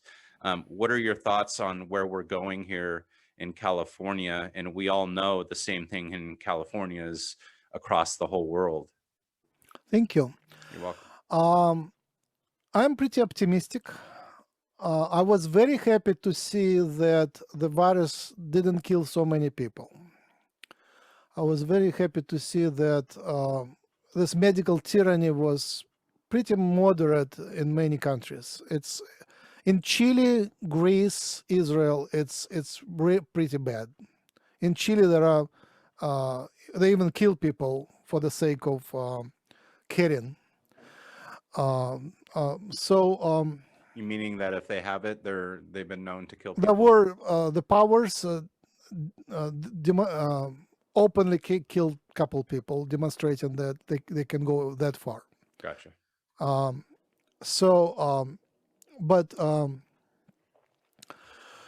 What I'm saying, I think this medical tyranny will outrun itself over. It cannot last long because of the nature of life on this planet. This planet is not very conducive to tyranny, fascism, dictatorship. Maybe we are coming through the phase, like there was a phase in the 30s after the Big Depression, where the whole world went through some sort of series of dictatorships which were very similar in style, very similar. Even America, Russia, South America, lots of countries, Europe, went through the series of dictatorships, and the masses were fanatic about certain ways of doing things. I think we might be going through this phase, but I think this phase cannot last long. There is a natural tendency of humanity to flip that. The flip was happening with the help of Beatles in the United States. The Beatles, they created that sound that allowed the flip. And what was an alternative became the mainstream around the Nixon time, when the system showed its wicked nature. The people just decided, everyone decided, and when there is like a certain majority, the system flips, and what was alternative becomes the mainstream. So because of the harshness of the medical tyranny, I have now lots of people joining me, and see lots of people joining each other in opposition. So that process is already started. Marx described it, saying that capitalist system creates its own grave. Don't know that citation? No. Grave person or whatever, grave working, so somebody who will bury it. So the tyranny creates its own destruction. So I'm looking forward to that. I hope it will not be that bloody as it was in previous times. I think it all can happen virtually. Just the people will decide at some point that they want truth, because the brainwashing becomes so obvious that a lot of people wake up. Brainwashing, it improves in many ways in terms of it becomes more polished, more efficient, but still people just wake up because they have the inner truth, they have the intuition, they see that they've been brainwashed. And when people wake up, the flipping of the system is inevitable. So I'm looking forward to that. I hope that flipping will be also healthy, because I don't want the bloody revolution. I want it to be enlightened. Well, do you believe that's the problem when people awaken? They're not essentially enlightened yet, per se, meaning on how everything works, and you have the tendency to rebel when you're awakened, rather than to, be enlightened and to use philosophy and other ways to possibly not say fight back, but work within the system for the light. It's complex. Somehow I ended up in San Diego, and I see here all the layers, and hooray, they legalized marijuana. Obviously, it has lots of side effects. I'm allergic to marijuana. If I take it for a short while, I have a headache for 2 months, like not headache, sorry, vertigo. My head is spinning for 2 months, so I cannot take. But it is a tool for awakening. So the culture, the alternative culture is here, and peace and love and this yoga festivals, it already exists, and people cooperating that still exists. There is like, although the system is rotten and wicked, it somehow created people which are very nice. Not everybody, but there is a lot of people who still clean up the beaches. They just volunteer, go and pick up the trash. I mean, that's the future. The grassroots cooperation is the future. Small businesses, although they fight, but also there is that spirit of cooperation even in a small business community. Cooperation online became. I'm looking. I like Facebook, actually. I hate all the censorship. I hate all the manipulation. I hate a lot of negativity which it created. But that there is still a community of people who show their faces, real people, and they connect on Facebook, and they still remain friends. Facebook friends, like, or Facebook friends. Sure, yeah. It's a new, it's a future of humanity. Their connectedness. Maybe it will be evolved, maybe it will be some other platform or series of platforms, but even especially during the quarantine, the communities, online communities, by similar vibrations, similar beliefs, similar culture, we connect to each other. We find each other much easier because the system pushes us out. So the darkness condenses, the medical tyranny scares everybody, but nice people pop out of the system and we meet. So that creates the grassroots community of cooperation. So I'm looking forward for us to become the mainstream. At some point the system flips, and that will be the beautiful future. And free speech is the key to that. Once the secrets come out, the whole system will fall apart. It all stands only on pretty obvious secrets. Definitely. And I could keep talking to you. I as you keep talking, other questions come to my mind, and I actually have a question I wanted to end here because I know we're going on a couple hours. So the last thing I would want to leave with you is have you found this DNA, this material substance, which I found out through you is actually a material you can quantify? Is it outside of us? Have you found DNA? Meaning, like, is it outside in the ethereal realm? Could it be connected through these microtubules? Could it be connected in this black matter around us that they're finding out has filaments? Could we be connected through the mold, possibly? And in this DNA is somehow our computer program in this mold factory where we're being morphic filled. Yeah, I love Ram Dass. Dick Albert, the teachings of Ram Dass, you can find them very easily on YouTube. And he is one of the best who explains that the whole reality is a dream, a collective dream. And DNA is something that allows us to be within this dream, to have the body. The body is also an illusion, but it's pretty consistent illusion. And if you hurt the body, you feel real pain. So it's a very consistent, very realistic illusion. So we live in this matrix, and everybody has a little different version of a dream. And DNA is an interface. It is a door, is a portal, allowing us, the soul, to come and be in this dream, in this virtual reality. I think one of the topics we didn't develop was the aliens. The aliens exist in some parallel realities. They live in a different matrix. They live in a different matrix, but they're connected to us, and they have the technologies to come here and actually be in human bodies and penetrate the governments. Some positive aliens and some negative aliens, and some of them are among the negative rulers of the world, but they're here. One of the creations 8 years ago, I created a community of channelers.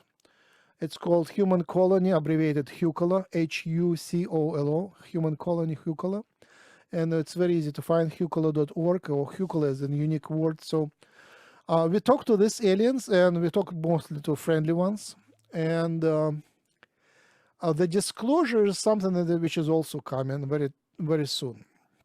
So it's already started. The government's already acknowledged and released some of the materials acknowledging that they had communications with the aliens. They have observed the aliens. But the aliens are following, it's called Prime Directive from Star Trek. They follow the rule that until the humanity invites them, they would wait. They don't want to be responsible for this suicidal humanity. They have hands-off policy. They would come to consult us, but they won't give us technologies until we are ready.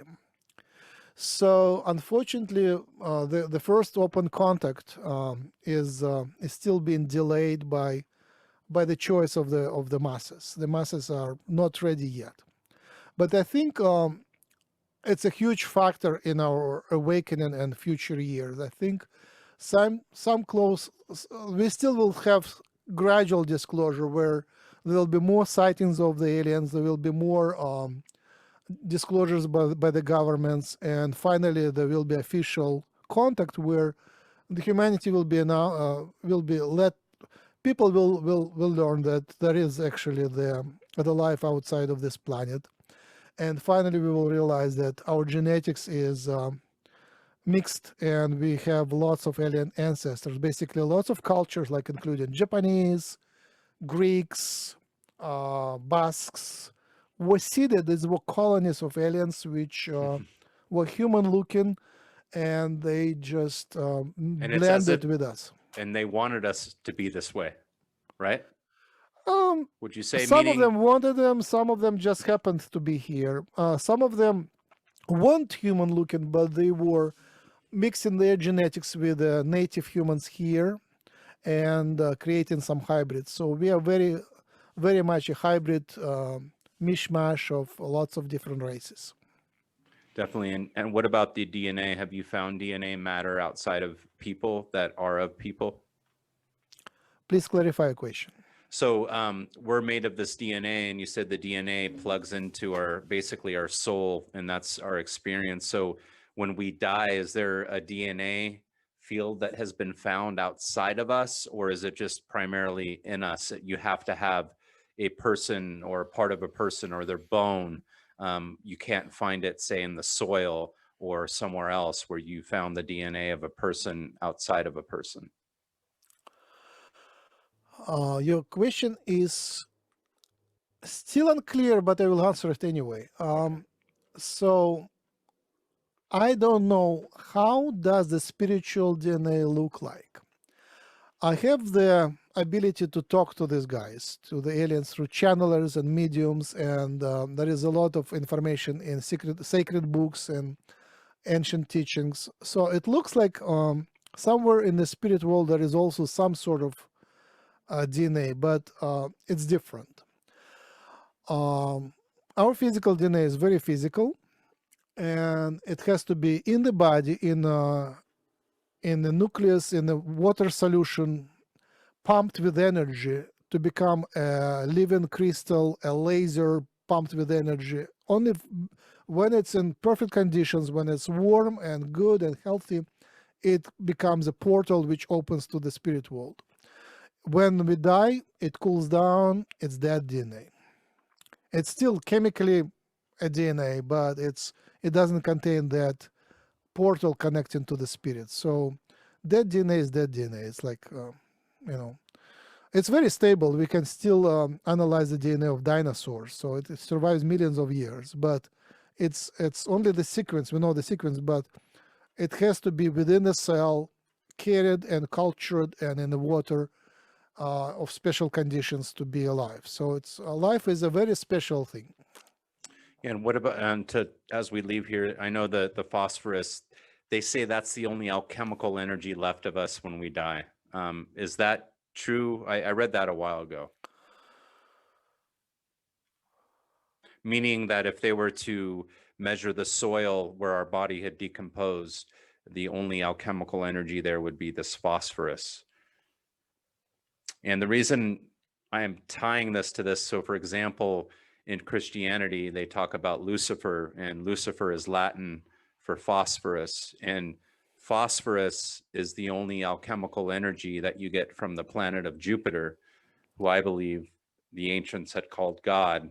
And so it was from this God where we get this light, this phosphorus, this alchemical bond that forms our DNA.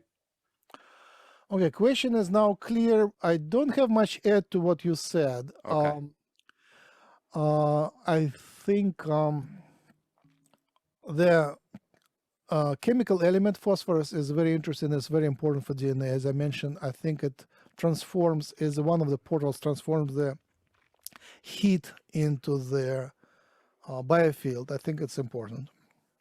And geometrically, it's the core of DNA. So it's outside core of DNA. Outside, it's called backbone. It builds the backbone of the DNA.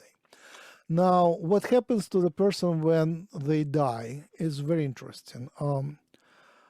We have some sort of apparitions and spirits and souls that refused to cross to the other side.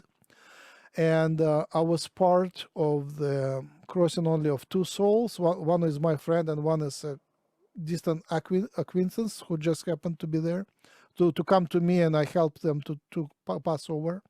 There is nothing special that you do. You just meditate and ask them to wish to cross over because it's their choice.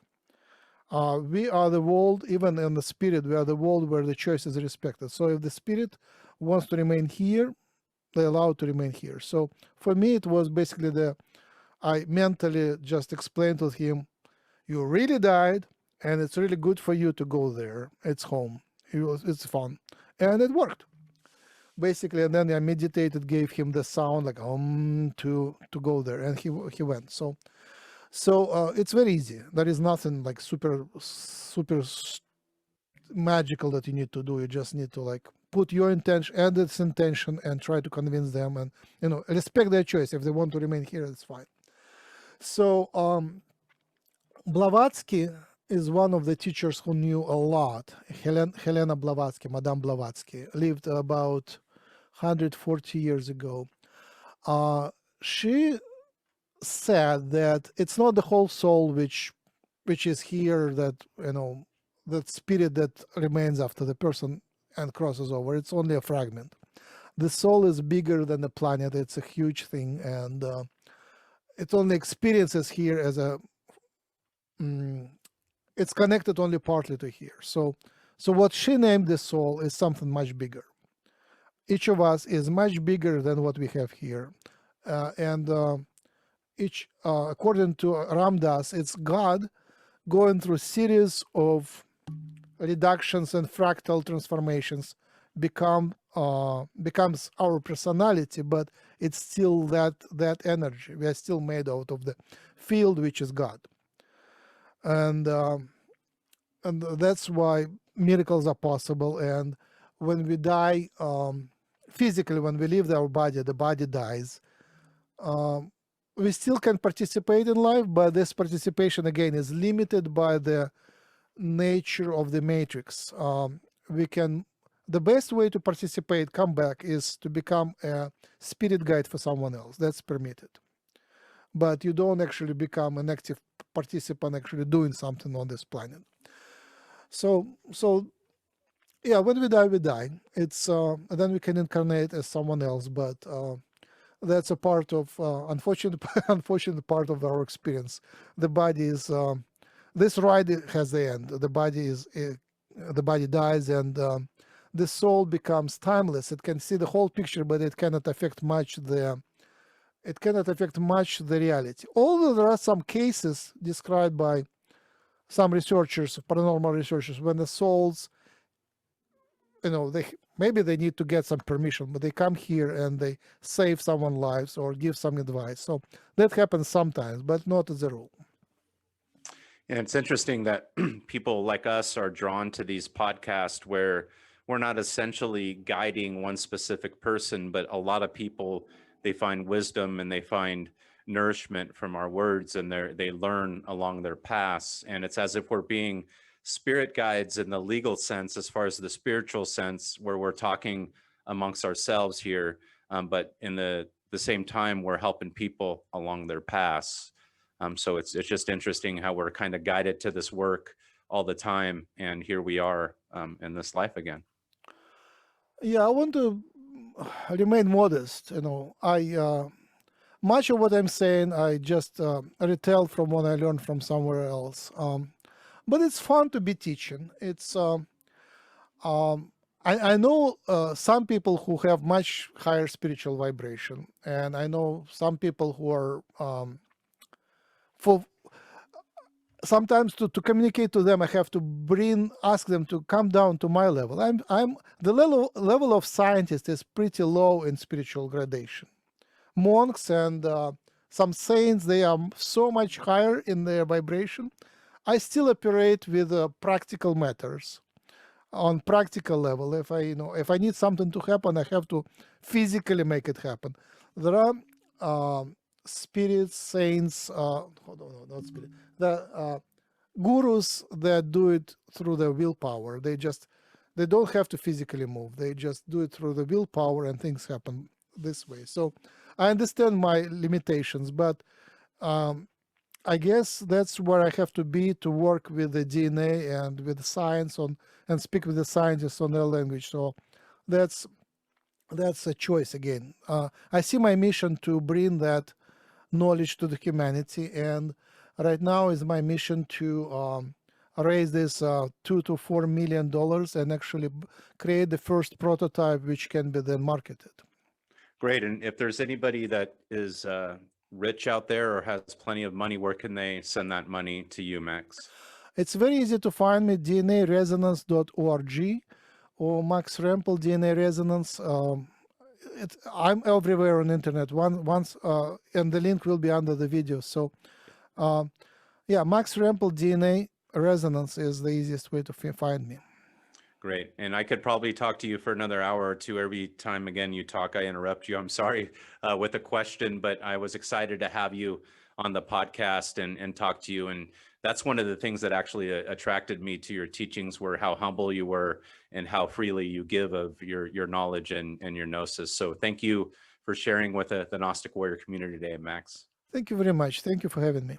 You're welcome. And take care. Thank you, everybody, for listening. Bye. Bye.